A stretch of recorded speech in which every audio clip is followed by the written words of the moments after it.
So hello everyone, my name is Jill Howarth. I'm the postgraduate admissions manager and I'm going to take you through a few slides, not too long, to explain how to apply for postgraduate study at Durham University. I'm going to take the first half of the presentation and then just add a bit of variety. I'm then going to pass over to my colleague Hayley, who will take the second half of the presentation.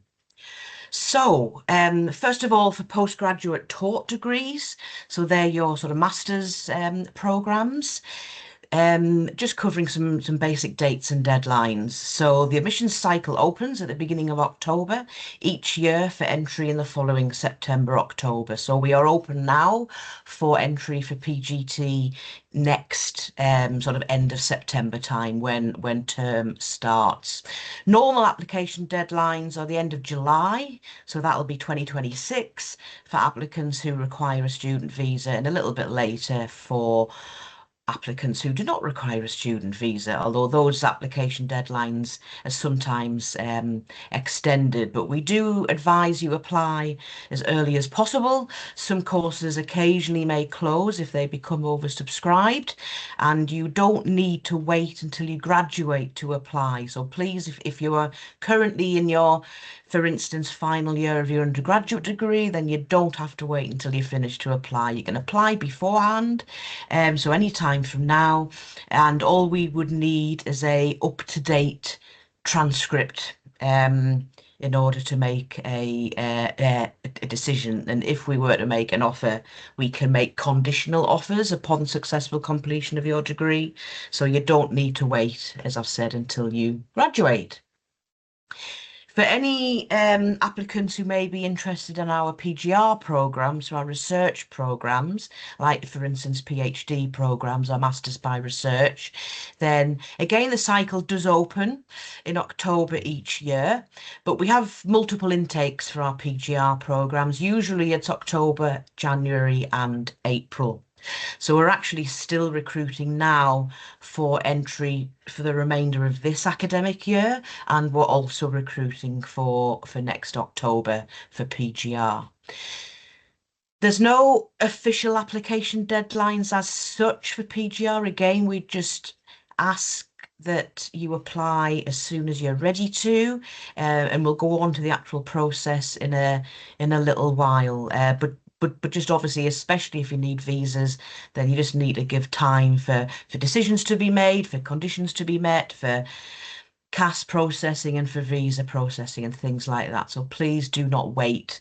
If you are interested, apply as soon as you're ready, and we can make conditional offers. You don't have to have uploaded every document at the outset. Okay, and PGR applications are submitted to the applicant portal exactly the same way as PGT applications. So we'll come on to that in a moment. But for PGT, me and my team predominantly make the decisions on applications in very close liaison with the academic departments.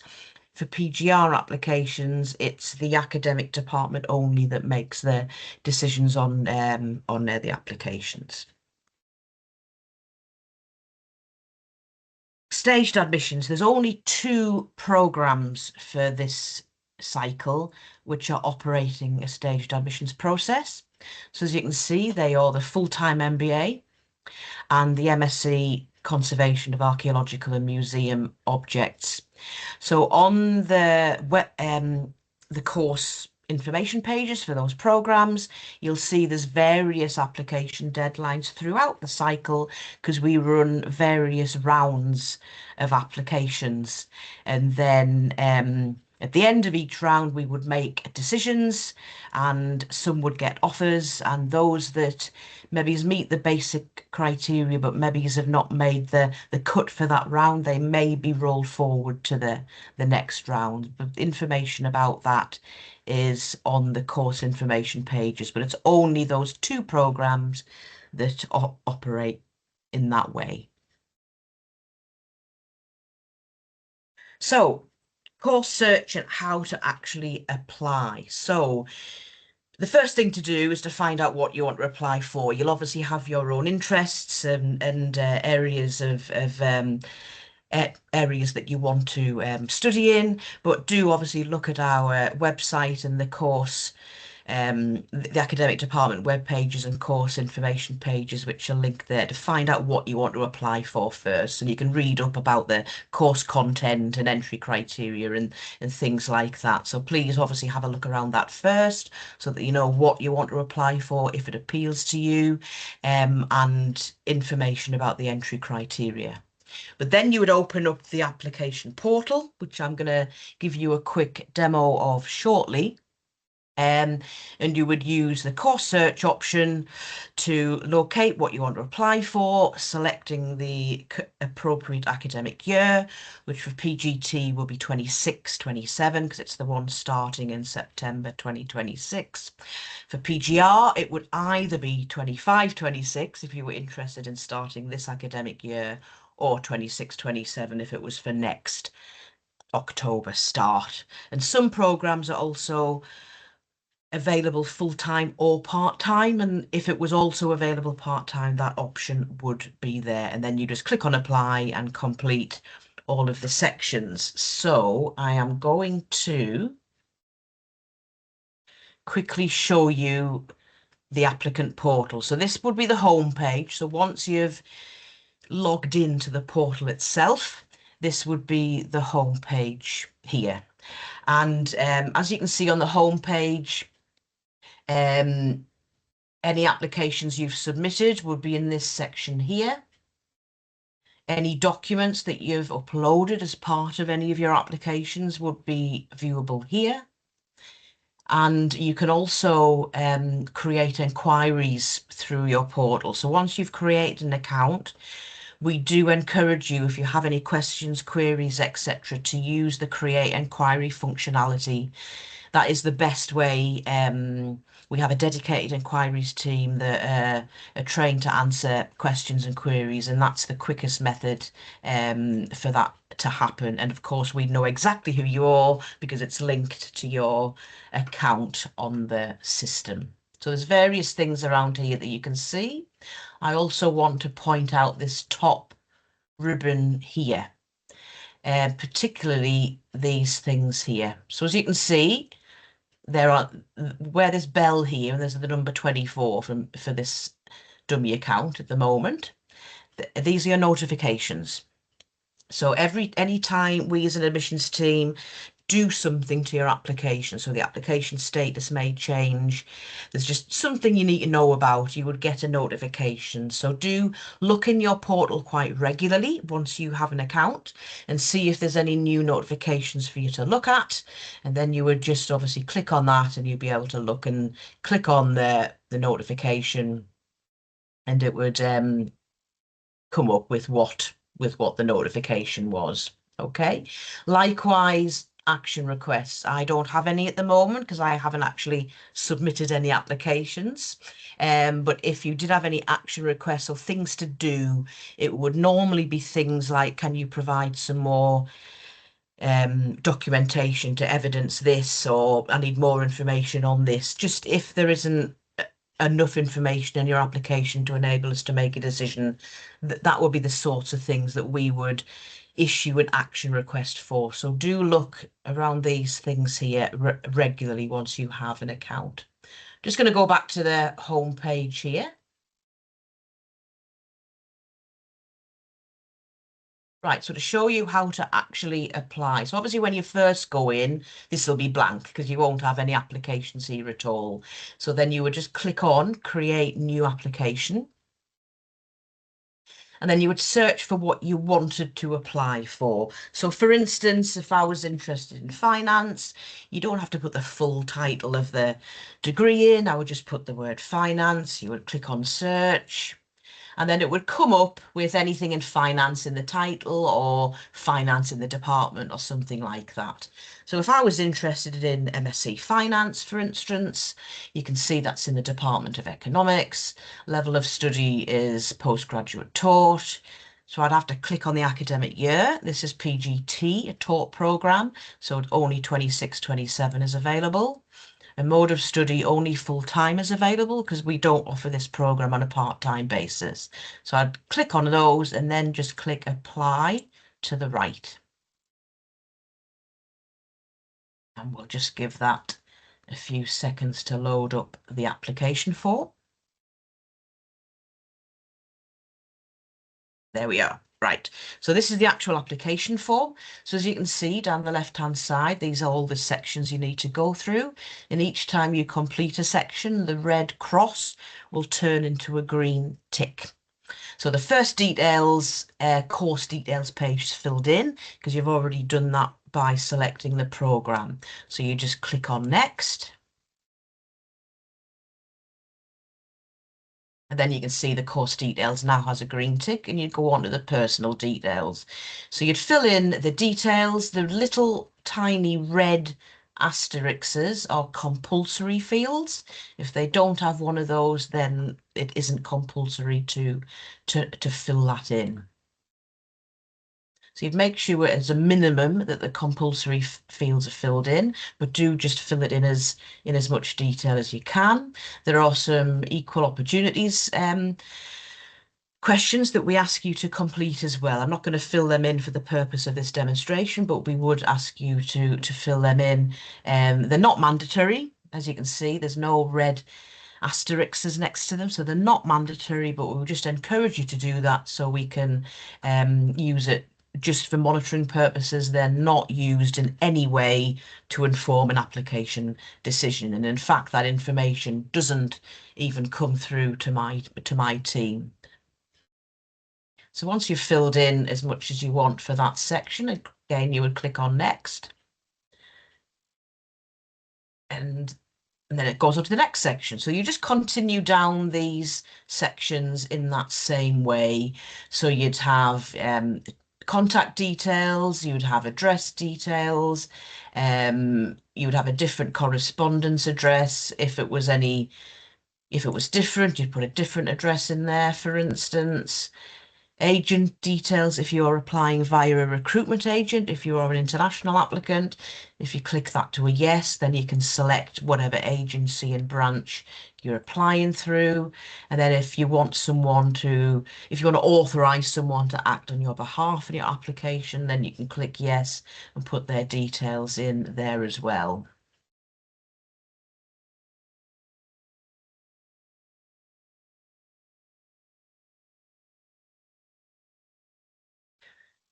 So now it's on to the education and the qualification section. So the first time you do this, you wouldn't have uploaded anything. So you'd have to add what's called a new qualification. Once you've done this, if you were applying, for instance, for more than one program, so you're doing more than one application, you could click on add existing and upload some qualification data that you've already done. But for this case, I would add a new qualification. Most of the time it will be academic, but there is an option there to add professional as well. I'm going to pretend that I haven't completed my qualification. Country of study, you can do a sort of quick search at the top there. I'm going to put United Kingdom, select that, and then you search for your university. And again, you can use the quick search functionality at the top. I'm going to put Durham University, but there's lots and lots of universities there from all over the world. If you can't find it, you can put a no, and then you can write your university in that box if it's not in the drop down. If it's not in the drop down menu, I'll just have to put that back in.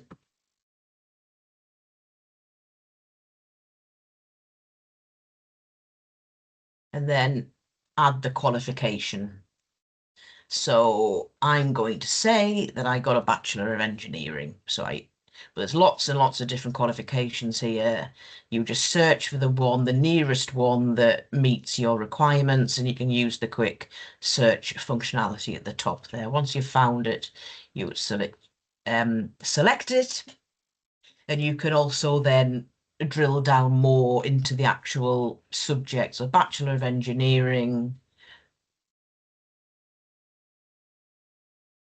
I'm going to pretend I did electronic and electrical engineering. Then you would put the dates of attendance in.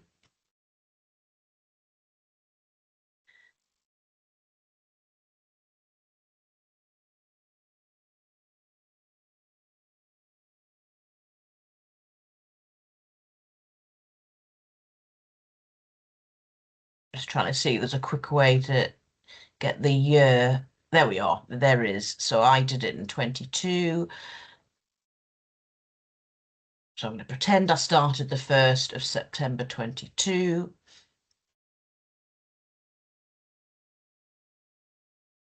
I'm going to pretend I don't actually finish until then.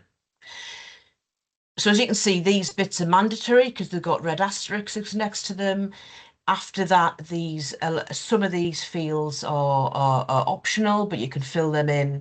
We just ask you to fill in as much as you can. It just really helps the decision-making process and will hopefully prevent us having to ask for further information. Language of instruction.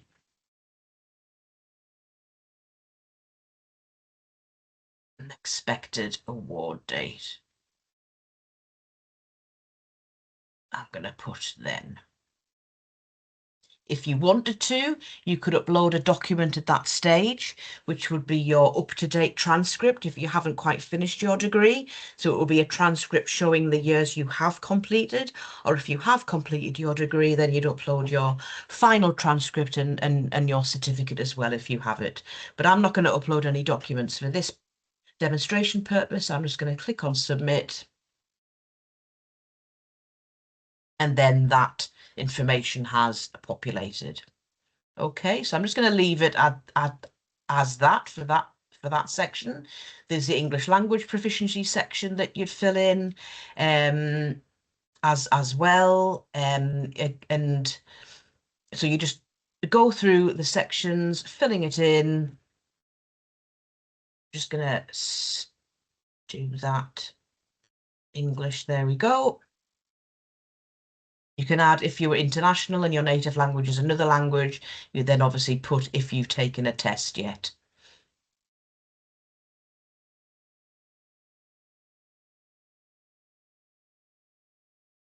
Okay, so I'm not going to go through the whole form, but there's a professional experience section if you wanted to add anything to that. If you click yes, there's details where you can put professional experience in. There's the personal statement section, which is where you can actually write your personal statement into the application itself, or you can upload it as a separate document. So you would put whichever option you wanted. If it was upload, you could then upload the document if you wanted, or you can do that at the very end, or you can write the statement in there itself. And there are some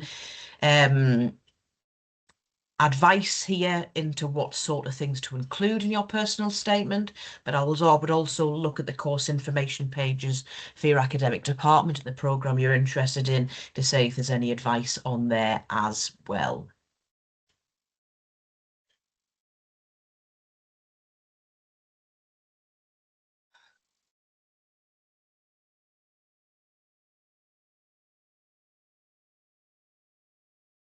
Funding. So if you are applying for any scholarships or you've been awarded a scholarship, you can put details there. We do have some which are available as a drop down for quite a lot of common ones, but you can put sort of your own details in as well and upload any documents if you have them. But I'm just going to put that as a no for now.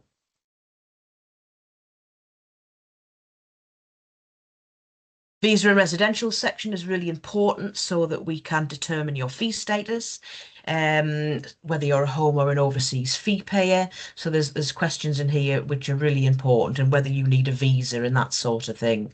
So you would just go through, and if that was a yes, then more questions come up that you would need to answer. But I'm just going to put a no for the purposes of today. Then you will put your nationality and residency information in there as well. I'm not going to fill that all in now, but obviously normally you would. I'm just going to move on to the supporting documentation section. So because I haven't filled in the visa residential section, you can see that's remained as a red cross.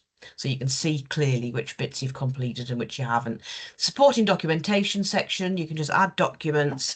If anything that you haven't added during the process, or you can leave everything to this section if you want and just add it at the end. And then once all documents that you want to submit are attached, you would go on to the declaration section, tick that and press submit. So once you've done that, I can't submit it at the minute because I have an outstanding section. If that visa section was green, then I'd be able to click on this submit button and that would be the submission of your application. So just back to the home screen.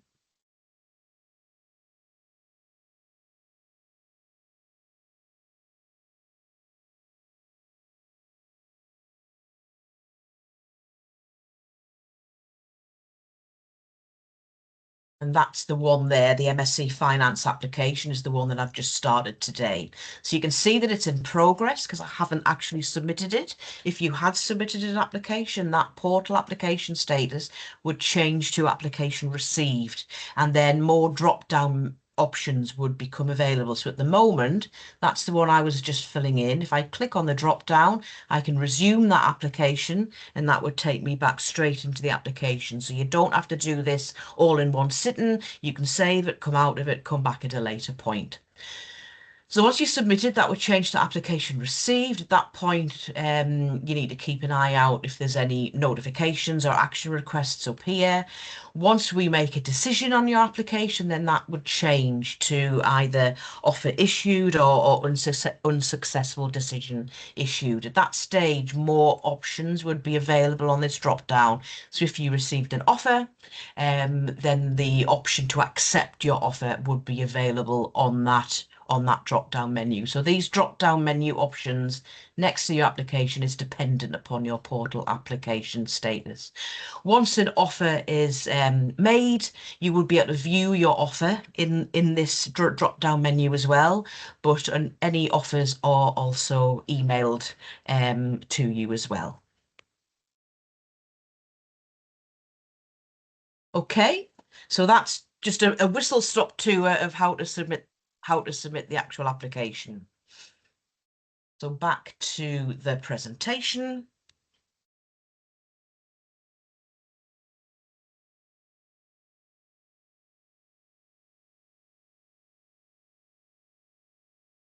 So basic entry criteria. The basic entry criteria, sort of normal academic requirements for our PGT program, so your master's programs, for instance, MA, MSc programs, are normally in upper second class, so a 2-1 bachelor degree from the UK or international equivalent. And we do work very closely with our international office here at Durham to set what those international equivalencies are. For PGR programs or PhD programs, for instance, it's normally a master's degree or, again, international equivalent to that. Some PGR programs can also accept bachelor degree. So again, just check the actual program you're interested in, the course pages for information on that. Some courses at PGT level will also have certain degree subject and or module requirements. So for instance, that finance one does have a requirement to have some sort of level of maths understanding, and other programs will be like that. For engineering, for instance, for computer science, there will be some module requirements, but they'll all be in detailed on the course information pages, whereas other degrees don't have any module requirements or degree background requirements. It's just having that degree. But for instance, if you wanted to apply for management, for instance, or an MA in education, for instance, it would just be your actual degree would need to be at that 2-1 level, but it doesn't matter what subject it's in or what modules you've done.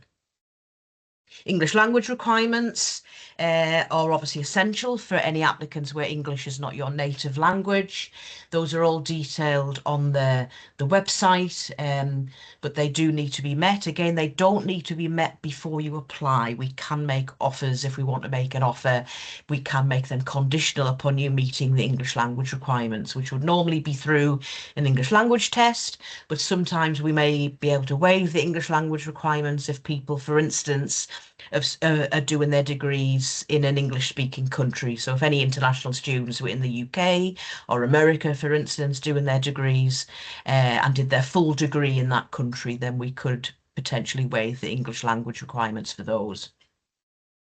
There's the personal statement, which I've detailed on the application for PGR. That would be slightly different. It would be a research proposal, so it would ask you for that once you got to that stage of the application, and that's really key for PGR. References are only required for PGR and a very small number of PGT programs. So the vast majority of PGT programs, we don't require references. And some of the programs, the very more specific programs, may have other requirements like an interview. That's quite rare, but the MBA, social work, the conservation program have its interview requirements, but very few other programs do. And some programs may ask you for writing samples, for instance, creative writing, that sort of thing. But the basic requirements is a 2-1. Types of application decisions. We have an unconditional offer if someone has already met all their requirements and they've provided the evidence to meet that. So those people that have finished their degrees and meet the degree requirements, and those applicants who are international who have also met their English language requirements. So we can make unconditional offers at the point of application if those requirements have been met. More commonly, we make a conditional offer, and that would be conditional, for instance, upon successfully completing your undergraduate degree with the necessary grade requirements or meeting the English language requirements or something like that. But those would be detailed within your offer letter. We can obviously make an unsuccessful decision for those applicants that just don't meet the academic requirements. So that is done as well. Occasionally it might be invited to interview at first. For those very few programs that do interview. And occasionally, if we can't make a decision, we would change your status to further information required in your applicant portal, and then we would do an action request in there asking you to provide that information. Pre-sessional English language. So another way of meeting English language requirements for our international applicants is by attending one of our pre-sessional English language courses. We offer 6, 10 and 20-week courses all on campus. And next year in 2026, we are also offering a 6-week online pre-sessional course.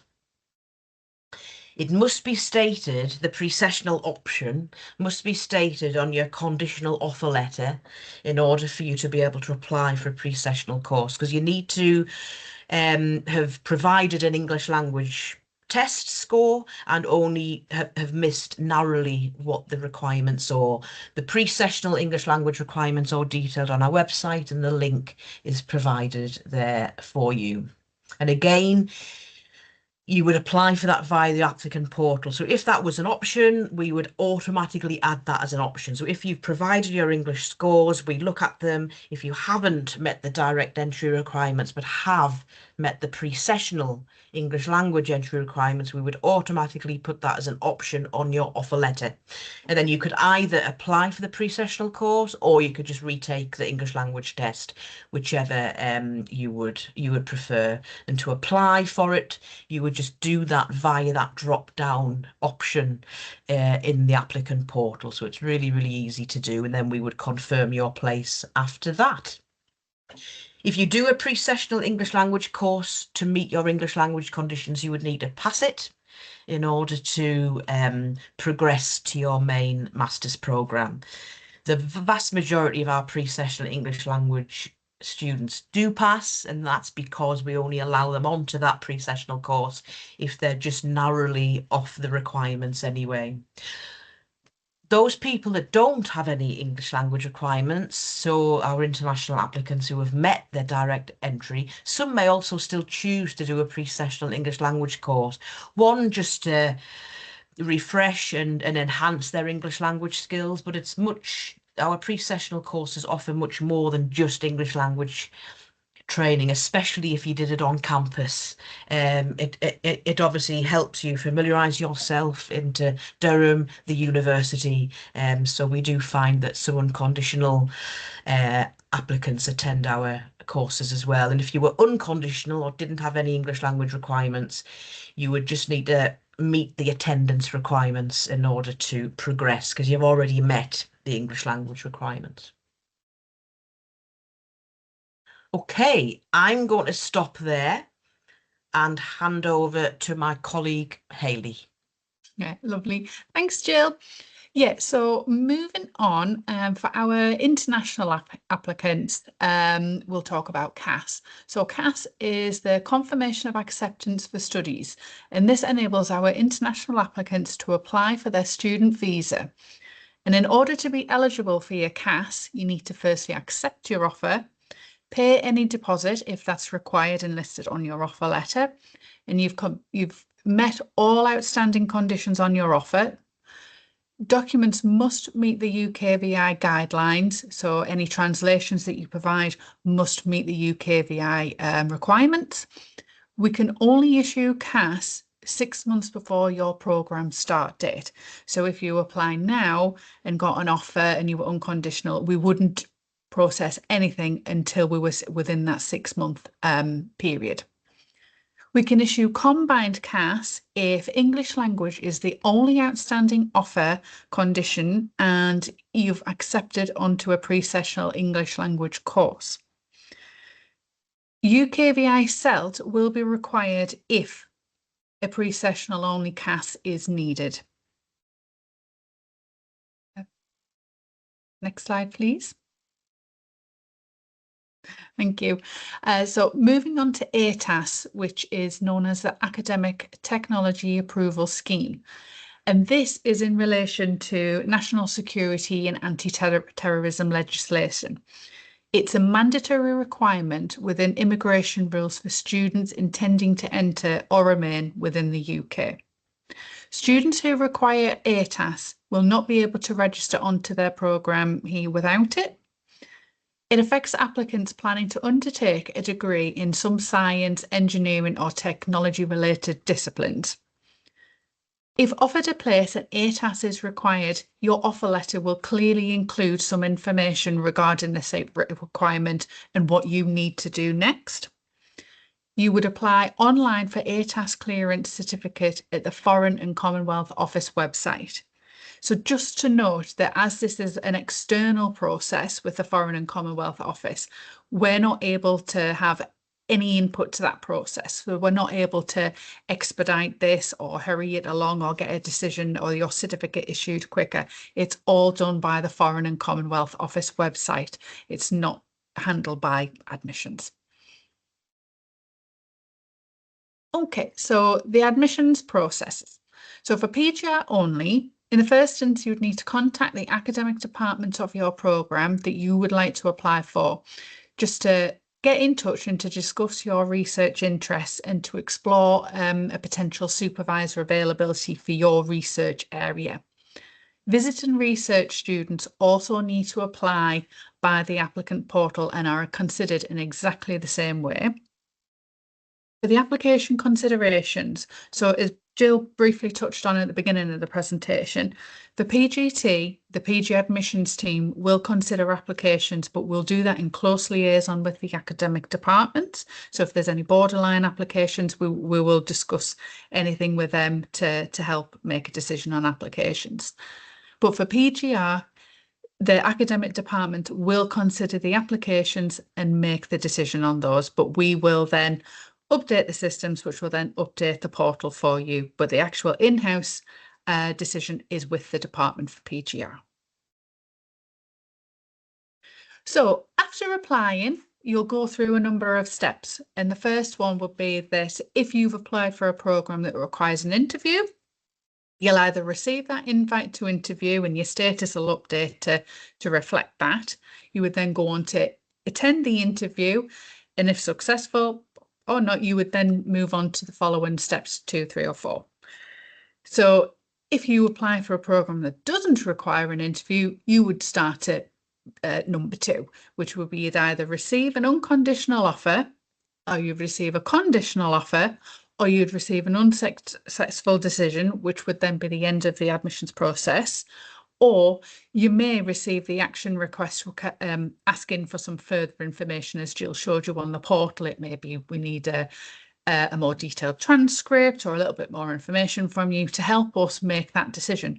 Once that's been received and we've considered that for you, you'll kind of go right back up to the start of the process and start again from number one and work your way down. Okay, so if you've received an unconditional offer, as Jill pointed out in her demonstration, the option to accept that portal would then be available on the drop down next to that next to your program. You would then be required to pay the deposit. You would receive information regarding how to do this, by when and how much. You would then go on to start to make arrangements for your college membership and a college accommodation. So again, communications will be sent out to you with instructions of what you would then need to do. If you're an international applicant, when the time's appropriate, we would then begin the CAS and the visa process for you. So starting to look at making sure everything's that we have is eligible for us to be able to issue you your CAS. And then after that, your record with us would be finalised and you would then begin the online enrolment and registration process. And again, once you get to that, you'll receive a succession of emails with instructions of how you go through that process. And then once you've done that, completed all of that, you arrive and you begin your studies in Durham. So very similar to the unconditional process, we just have a couple of extra steps here. So again, once you've received your offer, you'll have the option in the drop-down list just to accept your offer via the portal. You'll be sent information regarding the college and membership accommodation, so you can start working on that process. You would then send in any documents to meet the conditions of your offer, or if the pre-sessional English is a requirement, you would then submit your application and start that process. And just to point out again, you would need to pay the required deposit once your offer does go unconditional. So once you have met all the conditions of your offer, your status has been updated to unconditional. You will then be sent information regarding how you pay your deposit, exactly the same as just on the previous side for the unconditional offer holders. Again, if you are an international applicant, you will then start the CAS and the visa process for you. And once all the above's been done, you can then begin to start the enrolment process and working through that. And again, once all the above's been done, you'll then arrive in Durham and join your studies with us. Thanks. I'm just going to add one thing, is that the deposit is only for international applicants. So if we've got any home or UK students on the call, you won't be required to pay a deposit, but we do require our international students to pay a deposit. Lovely. Thank you both. Hopefully that was useful for the people attending. Lots of just a couple of things left. Go on, sorry. Yeah. Sorry, Hayley, go on. No, just the last slide is basically just around funding. So for PGR, this will vary from department to department. So again, when you're getting in touch with your department to discuss with supervisors, etc., it's worth checking what funding opportunities will be available. The business school offers scholarships automatically for our strong PGT offer holders.